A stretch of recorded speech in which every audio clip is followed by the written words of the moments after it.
BRS నేత వి ప్రకాష్ని Kaleshwaram commission విచారించింది. కమిషన్కు Prakash affidavit సమర్పించారు. అఫిడవిట్ ఆధారంగా ప్రకాష్ను కాళేశ్వరం కమిషన్ ప్రశ్నించింది.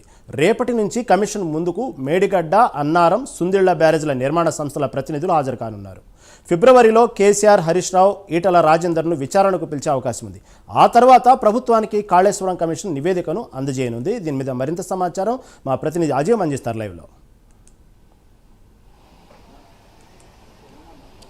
కాళేశ్వరం ప్రాజెక్ట్ నిర్మాణంలో భాగంగా ఏదైతే సుందిల్లా, మేడారం ఈ ప్రాజెక్టుకి సంబంధించినటువంటి బ్యారేజ్ నిర్మాణ విషయంలో జరిగినట్టు గత ప్రభుత్వంలో జరిగినటువంటి అవకతవకలు అలాగే అవినీతికి సంబంధించినటువంటి ఏవైతే విషయాలు ఉన్నాయో దీనికి సంబంధించి తెలంగాణలో కాంగ్రెస్ ప్రభుత్వం ఏర్పడిన వెంటనే ఏదైతే జస్టిస్ ఘోష్ కమిషన్కి సంబంధించినటువంటి ఒక కమిషన్ ఏర్పాటు చేయడం జరిగింది. ఈ కమిషన్ ఇప్పటికే దీంట్లో సుమారు 80 నుంచి 100 మంది వరకు కూడా విచారణ చేపట్టింది. సో ఈ నేపథ్యంలో ఈరోజు ఏదైతే బీఆర్ఎస్ నేత అయినటువంటి వి ప్రకాష్ ఏదైతే ఉన్నారో ఏదైతే Telangana water resource development corporation చైర్మన్గా కూడా వ్యవహరించారు బీఆర్ఎస్ ప్రభుత్వం. సో ఈ నేపథ్యంలో తన విచారణ కూడా ఈరోజు కొనసాగిందని చెప్పుకోవచ్చు. అయితే విచారణలో భాగంగా కూడా అసలు ఎందుకు ప్రాణహిత చేవెళ్ల ప్రాజెక్ట్ పేరుని అటు ఏదైతే ఈ మేడిగడ్డగా మార్చడం జరిగిందని చెప్పి ఒక ప్రశ్న చేశారు. అయితే దీనికి సంబంధించి ప్రకాష్ ఏదైతే ఆ తెలంగాణ ఉద్యమ నేపథ్యం అంతా కూడా చెప్పుకొచ్చే ప్రయత్నం చేస్తే ఇక్కడ రాజకీయాలు అవసరం లేదు, కేవలం నేను అడిగిన ప్రశ్నకు సమాధానం చెప్తే సరిపోతుందని చెప్పి కూడా ఏదైతే జస్టిస్ ఘోష్ చెప్పడం కూడా జరిగింది. ఇదే నేపథ్యంలో మరొకసారి కూడా ప్రకాష్ ఒక అంశానికి సంబంధించి ఏదైతే చెప్పబోయిన సమయంలో ఇక్కడ కేవలం నేను అడిగిన ప్రశ్నలకు మాత్రమే సమాధానం చెప్పాలని చెప్పి కూడా చురకలంటించిన విషయం మనం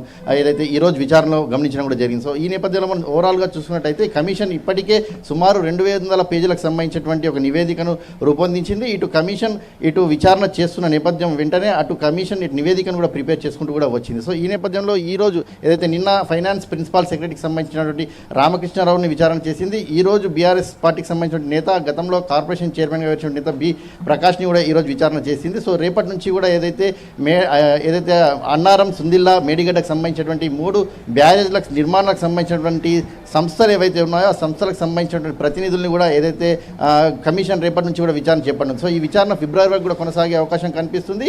ఈ విచారణ ఫిబ్రవరిలో కూడా ఏదైతే మాజీ సీఎం కేసీఆర్, అలాగే అప్పుడు మంత్రిగా వివరించినటువంటి హరీష్ రావు, అలాగే అప్పుడు బీఆర్ఎస్ పార్టీలో మంత్రిగా వివరించినటువంటి ఈటల రాజేందర్ ఆర్థిక శాఖ మంత్రిగా కూడా తను పనిచేయడం జరిగింది. సో ఈ నేపథ్యంలో వారికి కూడా మరొకసారి నోటీసులు ఇచ్చి విచారణకు పిలిచే అవకాశం అయితే కనిపిస్తుంది. సో విచారణలో ఇప్పటికే ఏదైతే జస్టిస్ ఘోష్ కమిషన్ చాలా వేగవంతం చేసిందని చెప్పుకోవచ్చు. మార్చి నెలాఖరులోపు కూడా ఈ నివేదికను ప్రభుత్వానికి అందజేయనుంది. ప్రభుత్వం కూడా ఈ నివేదిక ఆధారంగా అసెంబ్లీలో కూడా ఈ నివేదికను ప్రవేశపెట్టి దీనికి సంబంధించిన ఒక చర్చను కూడా చేసి దాని తర్వాత ప్రభుత్వం నివేదిక ఆధారంగా చర్యలు తీసుకోవాలని కూడా భావిస్తుంది. సో ఓవరాల్గా మనం కాళేశ్వరం ప్రాజెక్ట్ నిర్మాణంలో భాగంగా మనం చూసినట్టయితే ఇది ప్రభుత్వానిదే పూర్తి బాధ్యత అని ఇటు విచారణకు వచ్చిన ప్రతి ఒక్కరు కూడా చెప్తున్నారు. ఎందుకంటే ప్రభుత్వం ఏ డిసిషన్ అయితే తీసుకుంటుందో ఆ డిసిషనే ఫైనల్గా వెళ్తుంది కాబట్టి తమ ఎలాంటి అబ్జెక్షన్ చెప్పే పరిస్థితి రాలేదు కాబట్టి సో ఈ విషయానికి సంబంధించి నివేదిక ఎలా ఇస్తుంది, సో దీనిపై ప్రభుత్వం ఎలాంటి చర్యలు తీసుకుంటుంది అనే విషయం మాత్రం మనం చూడాల్సి ఉంటుంది.